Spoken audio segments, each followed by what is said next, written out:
ये सीरीज बहुत सारी सच्ची घटनाओं पर बेस्ड है एंड ऑलमोस्ट हर दूसरे एपिसोड में हमें एक नई कहानी देखने को मिलती है जो कि लीड करती है एक कंप्लीट न्यू स्टोरी की तरफ। अभी के लिए करते हैं इस सीरीज की पहली कहानी को एक्सप्लेन, जो कि डायरेक्ट मिडल पर आने से पहले एक प्लॉट क्रिएट करती है। और ये जो छोटा सा बच्चा आपको दिख रहा है, इसका नाम होता है हायोंग, जो कि आगे चलकर इस कहानी का मेन लीड बनेगा। अभी के लिए ये अपनी मॉम के साथ बोटिंग पर आया होता है, जो कि जब कुछ लोगों की वजह से पानी में गिरता है तो उसे एक डेड बॉडी दिखाई देती है, एक जवान लड़की की डेड बॉडी, जिसे देखकर ये चिल्लाता तो नहीं बट इसे डर भी नहीं लगता। इट्स मोर लाइक कि ये एक अडल्ट पर्सन की तरह बिहेव करता है, जिसे देखकर उसकी मॉम थोड़ी सी घबरा जाती है कि कहीं वो शॉक में तो नहीं है। पर डॉक्टर उसे बताते हैं कि उसका बिहेवियर नॉर्मल है, इवन कि वो नॉर्मल अडल्ट की तरह बिहेव कर रहा है, इसलिए वो दूसरे बच्चों से हटकर है, इसलिए उसे घबराने की कोई भी जरूरत नहीं। इवन कि हायोंग डेड क्रीचर्स के लिए भी एम्पैथी फील करता है, लाइक जब वो एक मरे हुए डॉग को देखता है तो उस पर अपना छाता रख देता है ताकि वो उसे भीगने से बचा सके। एंड मे भी अपनी इसी एबिलिटी की वजह से ये आगे चलकर डिटेक्टिव बनता है ताकि वो क्रिमिनल्स को पकड़ सके। और कहानी यहाँ से आगे बढ़ती है इसके अडल्टहुड में, जब ये एक ऑफिसर बन चुका होता है और एक केस की इन्वेस्टिगेशन कर रहा होता है। दरअसल सिचुएशन यहाँ पर कुछ इस तरह से होती है कि एक लाल टोपी वाला पर्सन वुमेन्स को मार रहा होता है और उनके सारे सामान को लेकर भाग जाता है वहाँ से। और सेम उसी लाल टोपी वाले पर्सन की तरह बाकी सारे अपराधी भी होते हैं जो कि सेम ही तरह से चोरी कर रहे होते हैं, और उन्हीं सभी को पकड़ने के लिए ये वुमेन्स का वेश बदलकर घूम रहे होते हैं उस इलाके में, जो कि अब तक तो इनके हाथ बिल्कुल भी नहीं लगा होता। और जब बर्फ गिरने लगती है तो ये सब ऑफिसर्स यहाँ से जाने की बात करते हैं कि अब तक अगर उस क्रिमिनल को आना होता तो वो अब तक आ चुका होता। एक तरह से ये सब कुछ करते हुए रात के 3 बज चुके होते हैं, इसलिए ये सब थके हुए होते हैं और सेम ही वजह से ये सब यहाँ से जाने की बात करते हैं। तो वही हायोंग अभी भी ये सब कुछ करना चाह रहा होता है और इसकी नजर पड़ती है एक पर्सन पर, जिसे देर रात कहीं पर जाता हुआ देखकर ये भी उसी के पीछे पड़ जाता है उसे देखने कि वो जा कहाँ पर रहा है, और चोरी छुपे उसे फॉलो करने लगता है, जहाँ पर एक जगह पर जाकर वो पर्सन लाल टोपी निकालता है अपने पॉकेट से और एक घर में चढ़ने की कोशिश करता है, जिसे ऐसा करते हुए देखता है हायोंग। और जब ये उसे इन सब के बारे में पूछता है तो वो भागता है अपनी जान बचाकर, जिससे हमें थोड़ी बहुत चीजिंग सीन देखने को मिलती है। और थोड़ी बहुत मारपीट के बाद हायोंग उसे पकड़ ही लेता है, जो कि सिर्फ एक चोर होता है और उस लाल टोपी मर्डर की नकल कर रहा होता है चोरी करने के लिए। और यहाँ से कहानी आगे बढ़ती है 2 महीने आगे और सीन दिखाया जाता है एक हॉस्पिटल का, जहाँ से बाहर आती है मिस जॉय नाम की ये लेडी, जिसे कुछ डॉक्टर्स उसके हस्बैंड को भी लाने के लिए कहते हैं जब वो अगली बार चेकअप के लिए आएगी। और यहाँ पर टीवी में अभी भी वो लाल टोपी वाला मामला चल रहा होता है, मतलब कि ये केस अभी भी क्लोज नहीं हुआ। अभी के लिए जॉय जिस बस से होकर अपने घर जाती है, सेम उसी बस में एक पर्सन उसका पीछा कर रहा होता है और इसने भी पहन रखा होता है रेड कैप। और जब जॉय अपने घर पहुंचती है तो उसे वहां पर दिखाई देती है उसकी मॉम, जो कि उसे अचार देने के लिए आई होती है और थोड़ी बहुत बात करके वहां से निकल जाती है। जिसके जाने के बाद ये पर्सन एंटर करता है जॉय के घर में। तो वहीं जॉय तब तक नहा के रेडी होती है अपने दिन का सारा काम खत्म करने के लिए, जहाँ पर वो सबसे पहले अपनी मॉम की लाई हुई अचार को टेस्ट करती है और फिर मैगी बनाने के लिए पानी चढ़ाती है स्टोव पर। और तभी कोई पीछे से आकर उसे पकड़ लेता है, जिसे ऑफ कोर्स वो डरती तो है फॉर अ सेकेंड, बट जल्दी ही उसका डर गायब भी हो जाता है, क्योंकि वो पर्सन होता है उसका बॉयफ्रेंड, जिसका नाम होता है बांग की हुन। ये उसे सरप्राइज देने के लिए आया होता है काम पर जाने से पहले और गर्मा गर्म उस पर किसेस भी चिपका देता है इन बिटवीन। ये दोनों शादी करने वाले होते हैं, बट इस बारे में इन्होंने किसी को भी नहीं बताया होता। इवन की जॉय ने अपनी प्रेगनेंसी वाली बात अपनी मॉम को भी नहीं बताई होती, यहाँ तक कि इसे भी नहीं। And may be out of emotion ये की हुन को अपने साथ रुकने के लिए कहती है एक रात के लिए, बट ये काम पर जाने की जिद करने लगता है, क्योंकि अगर वो कमाएगा नहीं तो उसके पास इतने पैसे नहीं होंगे उसका देखभाल करने के लिए। जिससे गलती से जॉय उसके काम के बारे में उल्टी सीधी बातें कर देती है कि वो कौन सा किसी होटल में काम करता है, उसका एक ढाबा ही तो है और वो भी टेंट वाला। और ये बात इसे बिल्कुल ही पसंद नहीं आती, क्योंकि ये बात सीधा उसके दिल पर लगती है। इवन कि ये गुस्सा निकालने के लिए दीवार पर भी मारता है और कुछ देर बाद कोई जॉय का गला दबाकर उसे मार डालता है। एंड सिंस कि उसका चेहरा नहीं दिखता, हम कह भी नहीं सकते कि वो कौन है। और अगले दिन की रात उसी के बारे में न्यूज में बताया जाता है कि एक 20 साल की लड़की अपने घर में मृत पाई गई, और वो भी बिना किसी कपड़े के। और सेम वहीं पर जब डिटेक्टिव हायोंग जाते हैं तो वहां पर उस घर में एंटर करने से पहले ये बाहर की डिटेल्स इकट्ठी करते हैं, लाइक कि वो किलर उस घर में घुसा कैसे होगा। और उसे यहाँ पर कुछ नंबर्स दिखाई देते हैं उसके घर के बाहर, और साथ ही दरवाजे के लॉक को किसी धारदार चीज से तोड़ा गया होता है। और जब ये अंदर अंदर जाता है तो उसे उन सब के बारे में डिटेल्स दी जाती है कि सबसे पहले उसकी मॉम ने उसकी बॉडी को देखा जो कि उससे मिलने आई थी उसके फोन ना उठाने पर, जो कि अभी हॉस्पिटल में होती है शॉक की वजह से। अभी के लिए ये सब फिंगरप्रिंट्स कलेक्ट करते हैं और बाकी सारी इन्फॉर्मेशन लाइक उस घर से क्या चीज चोरी हुई है और रेप और बाकी सारी इन्फॉर्मेशन इन्हें पोस्टमार्टम के बाद ही पता चलेगी।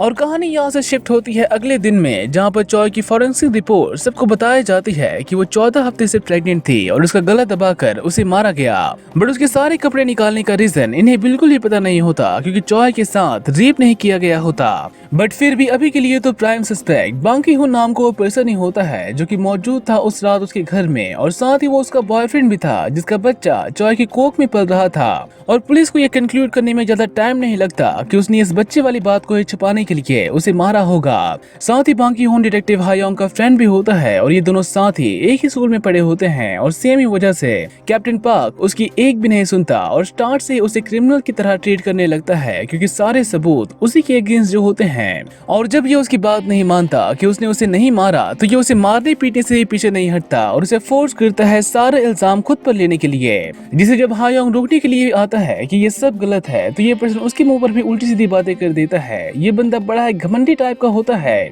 और स्पेशली हायोंग को तो बिल्कुल ही पसंद नहीं करता फॉर सम रीजन। इसलिए हायोंग एक तरह से अकेला पड़ जाता है और एक इनोसेंट को बचाने की सारी जिम्मेदारी उसी के सर पर आकर थम जाती है जो कि उसका एक दोस्त भी होता है। और सेम रीजन के लिए ये एक बार फिर से उसी मर्डर साइट पर जाता है और अब तक के मिले सारे एविडेंसेस को एक साथ रख कर देखता है कि बांकी हुन ने उसे क्यों मारा होगा। उसे बच्चे वाली बात पता नहीं थी तो उसे छुटकारा पाने के लिए उसने ये सब कुछ किया होगा, ये तो हो ही नहीं सकता। साथ ही उसने पुलिस को बताया कि जब वो घर में एंटर किया तो दरवाजा ऑलरेडी खुला हुआ था, मतलब कि कोई उससे पहले घर में गया होगा और तभी दरवाजे का लॉक टूटा हुआ था। साथ ही चॉय का रेप भी नहीं हुआ होता पर मर्डर ने उसके कपड़े जरूर उतारे होते हैं। अगर बांकी हुन ये सब कुछ करना चाहता तो उसे मारकर वो ये सब कुछ करता जरूर, बट वो तो उसका बॉयफ्रेंड था, उन दोनों ने ये सब कुछ पहले भी किया होगा तो वो उसका रेप करने के लिए उसे मारेगा है क्यों, और अगर मारा तो उसका रेप किया क्यों नहीं। कहीं ना कहीं इसे लग रहा होता है कि ये सब किसी ने इंटेंशनली किया है पुलिस को गुमराह करने के लिए। साथ ही उसके घर के बाहर वो नंबर 2 भी लिखा होता है, उस नंबर 2 का रहस्य क्या है ये सब भी इसे पता करना होता है।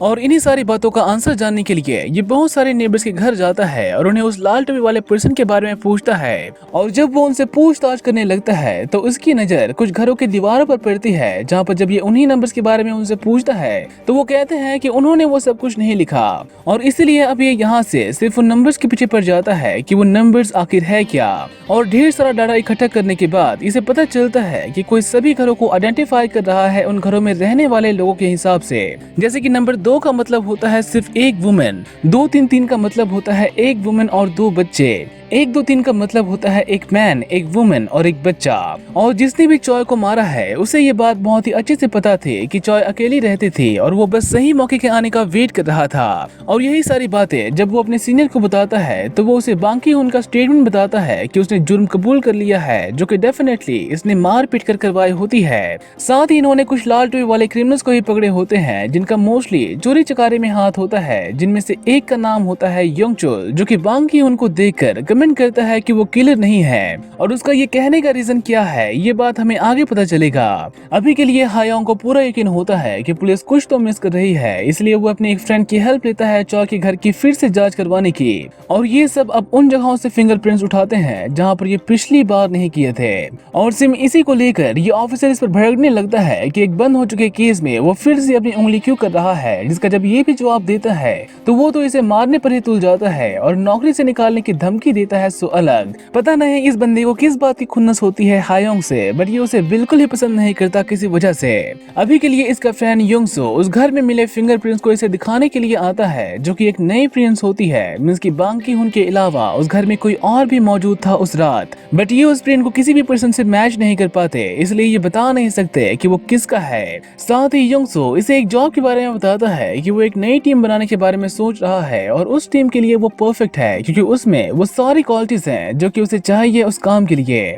जैसे कि इमोशंस को साइड में रखकर लॉजिकल सोचना, खुद को दूसरों की जगह पर रख कर देखना, बिना किसी स्वार्थ के सिर्फ सच जानने की कोशिश करना, कभी भी हार न मानना और ऐसी ही और भी बहुत सारी बातें जो कि उसे प्रोफाइलर के काम के लिए परफेक्ट बनाती है। और ये प्रोफाइलर असल में क्या करते हैं ये बात हमें आगे जानने को मिलेगा। अभी के लिए पुलिस बांकी हुन को क्रिमिनल बताकर मीडिया के पास रखती है और ये केस यहीं पर हो जाती है क्लोज। और कहानी यहाँ से आगे बढ़ती है 1 साल आगे, जहाँ पर एक डिलीवरी बॉय अपने काम को पूरा कर निकल जाता है अपने घर की तरफ। साथ ही ये भी एक रेड कैप पहनता है और अंधेरे में जाकर इंतजार करने लगता है किसी के आने का। और तभी इसकी नजर एक लड़की पर पड़ती है जिसका ये पीछा करने लगता है उसके घर तक और उसके घर में जाकर उसे भी सेम ही तरह से मार डालता है। और ये एपिसोड हो जाती है खत्म। और अगली एपिसोड की जब शुरुआत होती है तो ऑफिसर हायुंग जाती हैं जेल अपने फ्रेंड बांकी हुन से मिलने के लिए नहीं, बल्कि उस लाल टोपी वाले पर्सन से मिलने जिसने कहा था कि बांकी हुन एक किलर नहीं है। और इसे जानना होता है कि उसने ये क्यों कहा था, बट योंगचुल इसे मिलने से मना कर देता है, और वो भी एक बार नहीं बल्कि दर्जनों बार। इसलिए एक जेलर हायुंग को सलाह देता है कि अगर वो उससे पैसों का लालच दे तो शायद वो उसे मिलने के लिए राजी हो जाए, जो कि हायुंग ऐसा करता भी है, जिससे ये सच में उसे मिलने के लिए रेडी हो जाता है। जहाँ पर जब ये डिटेक्टिव उससे पूछता है कि तुम तो मुझे जानते भी नहीं बट फिर भी तुमने मुझसे मिलने से मना क्यों किया, तो ये उसे बताता है कि उसका कोई भी नहीं इस दुनिया में, और जो भी उससे मिलने के लिए आता है वो उसे बुरी खबरें सुनाता है। और ऐसे ही और भी थोड़ी बहुत बातें करके ये सीधा मुद्दे पर आते हैं कि उसने क्यों कहा था कि बांकी हुन किलर नहीं है, जिसके बारे में ये बताता है कि उसने उसकी आंखों में देखा था। सिर्फ डिटेक्टिव ही ऐसा नहीं कर सकते, वो भी ऐसा कर सकता है, वो भी अंदाजा लगा सकता है डिटेक्टिव्स की तरह। और उसके बाद ये डिटेल्स देने लगता है कि चलो मान लिया कि उसने गुस्से में आकर उसे मारा होगा, तो उसने उसके कपड़े किस बात के लिए उतारे, और मान लो कि जब उसने उसे मारा होगा तब वो नेकेड थी, तो उसने मारने के बाद उसे एक नॉर्मल इंसान की तरह कपड़े क्यों नहीं पहनाए। एक नॉर्मल इंसान तो ऐसा ही करता है, और इसलिए इसके हिसाब से वही ये सब कुछ कर सकता है जिसने पहले भी किसी को मारा होगा। जिससे हायुंग उसे बिल्कुल भी नहीं टोकता, एक शब्द तक नहीं कहता अपने मुंह से, और इसे कहते हैं ह्यूमन साइकोलॉजी। जब कोई पर्सन कुछ बोल रहा हो और उसे आप बस देखे जा रहे हो बिना कुछ कहे, तो उसे लगता है कि वो सामने वाले पर्सन को कन्विंस नहीं कर पाया, और इसलिए वो बस बोलता ही जाता है। उसका दिमाग मानने को रेडी ही नहीं होता कि इतनी इन्फॉर्मेशन काफी होगी। और सिम इसे भी लगता है कि हायुंग उसकी बात नहीं मान रहा, और इसलिए ये अपनी कहानी सुनाने लगता है कि जब वो छोटा था तो उसका डैड उसे हर दिन खाना खाते वक्त मारता था, क्योंकि ये प्लेट में एक निवाला छोड़ देता था। वो भले ही जितनी भी बुरी तरह से उसे मारे क्यों ना, वो एक निवाला छोड़ता जरूर था, और आज भी वो यही करता है, जबकि उसका डैड उसके आस पास है ही नहीं। और ये यहाँ पर बात कर रहा होता है आदतों की, कि आदतें इतनी आसानी से जाती नहीं, और जाती भी है तो उसे बार बार दोहराने का मन करता है। और कहता है कि उस किलर ने उसके कपड़े एक आदत की वजह से उतारे होंगे, या तो उसने ये सब कुछ होते हुए देखा होगा, या फिर उसने इससे पहले भी ये सब कुछ किया होगा। और यही सारी बातें जब वो अपने सीनियर को बताता है कि वो किलर अपने विक्टिम को ह्यूमिलिएट करने के लिए उन्हें मार रहा है, तो ये अब भी उसकी बात नहीं मानता, और उसे कहता है कि ये केस ऑलरेडी क्लोज हो चुका है, इसलिए इसकी तलाश करना बंद करो, जो कि हायुंग बिल्कुल भी नहीं करता। और एक बार फिर से उसी घर में जाता है जहाँ पर ये सेकंड मर्डर हुआ था, और फिर वहाँ से जाता है वो थाने इस केस के बारे में भी उससे पूछने, जो कि इससे जरूरी बातें पूछता है कि लाइक मर्डर कौन से फ्लोर में हुई थी और कितने बजे। और उसके बाद ये अपनी बात रखता है कि वो यंग होगा तभी वो आसानी से दीवार पर चढ़ पाया, और सिंस की वो ताला तोड़ने में एक्सपर्ट है तो वो जरूर एक चोर भी होगा जो कि चाकू या किसी नुकीली चीज का इस्तेमाल कर रहा होगा इन सब के लिए। और रही बात विक्टिम्स को नंगा छोड़ने की, तो ये कहता है कि वो जरूर दिमागी रूप से पागल होगा, और उसे ये सब कुछ करने में जरूर मजा आ रहा होगा। और खुद के बारे में बताता हुआ कहता है कि वो इसलिए पकड़ा गया क्योंकि उसने अपनी डेली रूटीन से हटकर कुछ किया था, और वो काम होता है एक लेडी का रेप करना, क्योंकि उसे पूरा यकीन होता है कि वो वक्त रहते वहाँ से भाग जाएगा, बट हुआ एग्जैक्टली उसका उल्टा, और ये यहाँ पर है। और कहता है कि उसने भी जरूर कोई ना कोई मिस्टेक की होगी, या फिर वो जरूर करेगा, तुम्हें बस उन्हीं मिस्टेक्स को ढूंढना होगा। और इस बात से उसके दिमाग में एक बात आती है कि उस घर के बाहर कोई भी नंबर नहीं लिखा था, जबकि चौर के घर के बाहर उसने नंबर देखा था, जिससे इसके दिमाग में आता है कि कहीं वो पर्सन कोई दूसरा तो नहीं जो कि लाल टोपी की आड़ में ये सब कुछ कर रहा है। जो भी हो, अभी के लिए तो इसकी पूछताछ में दखल अंदाजी कर रहा होता है इसका सीनियर, जो कि इसकी बिल्कुल भी मदद नहीं कर रहा होता, इसलिए ये भी उसकी बातों को इग्नोर करता है और अपनी तरह से इन्वेस्टिगेट कर रहा होता है इस केस की। और जब भी इसे किसी की हेल्प चाहिए होती है तो ये जाता है यंग चुल के पास, जो कि इसे कुछ न कुछ तो बता ही देता जाता है इस केस को सॉल्व करने के लिए। और इनके हाथ एक और चोर लगता है जिसका नाम होता है कॉन्गवू। ये बंदा जिस घर में घुसा था चोरी करने के लिए, वहाँ पर सिर्फ एक लड़की नहीं होती बल्कि उसका बॉयफ्रेंड भी था, और वही उसे रंगे हाथों धरकर वहाँ पर लाया होता है, जो कि उस पर मर्डर करने का आरोप लगाता है कि उसके पास एक कैंची है और अगर उसने उसी कैंची का यूज करके उसके गर्लफ्रेंड को मारा होता तो उसके साथ उसका बच्चा भी मर जाता। और ये कैंची वाली बात को लेकर ये कहता है कि ये घरों को खोलने के लिए उसका इस्तेमाल किया करता था, जिसे सुनकर हायोंग के कान खड़े हो जाते हैं क्योंकि योंगचुल ने भी ये कहा था कि वो पर्सन जरूर चाकू या कैंची का इस्तेमाल कर रहा होगा,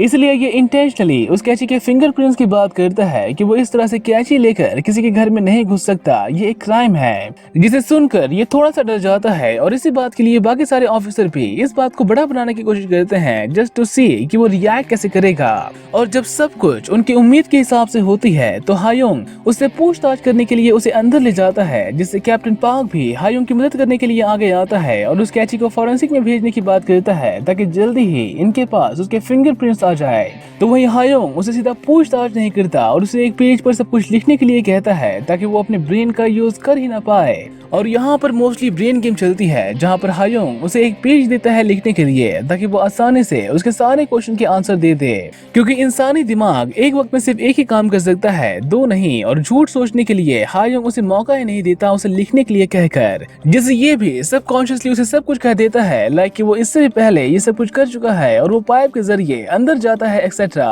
और उसके दिमाग से खेलकर ये उन नंबर्स को भी लिखवा लेता है जो कि उन घरों की दीवार के ऊपर लिखी थी ताकि ये देख सके कि उसकी हैंड राइटिंग उससे मैच करती है या नहीं, जो कि एग्जैक्टली मैच करती है उन घरों पर लिखे नंबर से। और अब तक ये इतनी बातें बता चुका होता है कि हायोंग सीधा मुद्दे की बात करता है और उसके सामने उन दोनों ही लड़कियों की फोटोज रखता है, जिसे देखकर उसके चेहरे का भाव अपने आप ही सब कुछ बता देता है कि वो उन्हें जानता है। और इसलिए ये भी सीधा उससे पूछता है कि उसने उनके कपड़े क्यों उतारे थे, जिसे स्टार्ट में तो ये डिनाई करने लगता है कि उसने ऐसा कुछ भी नहीं किया, बट जब ये कहता है कि उनके पास उसके फिंगरप्रिंट्स है और कल ये बात साबित हो ही जाएगी तो ये सच बताने से पीछे नहीं हटता और उसे बताता है कि सेम ऐसा ही उसका डैड उसके मॉम के साथ किया करता था और इसलिए ये भी वही सब कर रहा था उन लड़कियों के साथ। और ये दोनों मर्डर्स को करने वाले बात को कबूल भी करता है कि उसने कैसे उन दोनों को मारा, जिससे हम भी देख पाते हैं कि उसके फिंगरप्रिंट्स कैसे उस घर में रह गए और कहां पर, क्योंकि ये विक्टिम्स को मारने के बाद अपने सारे प्रिंट्स वहां से मिटा देता था और इसलिए वो अब तक पकड़ा नहीं गया।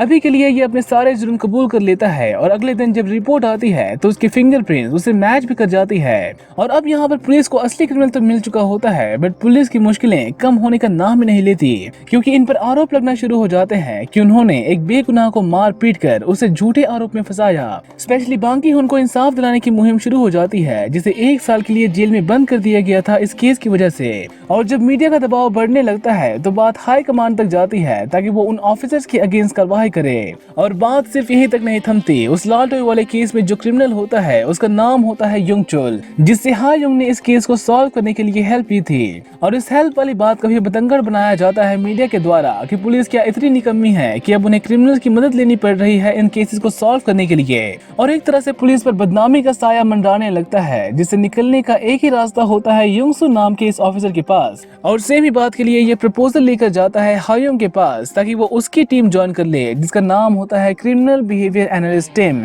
इन शॉर्ट जिसे ये कहते हैं प्रोफाइलर, जो कि क्रिमिनल्स की हेल्प लेते हैं केसेस को सॉल्व करने के लिए। और एक बार अगर टीम बन गई तो वो हाई कमान को भी इसके बारे में बता देंगे ताकि वो मीडिया को शांत कर सके, जिसके लिए हायोंग मान भी जाता है और ये एपिसोड हो जाती है खत्म। वैसे इसी पार्ट में हमें एक और क्राइम को होते हुए दिखाया जाता है, जिसे मैं अगले एपिसोड में एक्सप्लेन करूंगा। Till then subscribe this channel for more videos and have a great day ahead.